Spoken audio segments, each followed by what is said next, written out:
سکھائی ہیں۔ جو لوگ اللہ پر ایمان نہیں لاتے اور آخرت کا انکار کرتے ہیں، میں نے ان کا مذہب چھوڑ دیا ہے اور میں اپنے باپ دادا ابراہیم اور اسحاق اور یعقوب کے مذہب پر چلتا ہوں۔ ہمیں شایع نہیں ہے کہ کسی چیز کو اللہ کے ساتھ شریک بنائے۔ یہ اللہ کا فضل ہے ہم پر بھی اور لوگوں پر بھی، لیکن اکثر لوگ شکر نہیں کرتے۔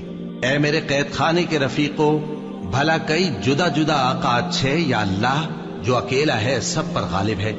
جن چیزوں کی تم اللہ کے سوا پرستش کرتے ہو وہ صرف نام ہی نام ہیں جو تم نے اور تمہارے باپ دادا نے رکھ لیے ہیں۔ اللہ نے ان کی کوئی سند نازل نہیں کی۔ سن رکھو کہ اللہ کے سوا کسی کی حکومت نہیں ہے۔ اس نے ارشاد فرمایا ہے کہ اس کے سوا کسی کی عبادت نہ کرو، یہی سیدھا دین ہے، لیکن اکثر لوگ نہیں جانتے۔ اے میرے قید خانے کے رفیقو، تم میں سے ایک جو پہلا خواب بیان کرنے والا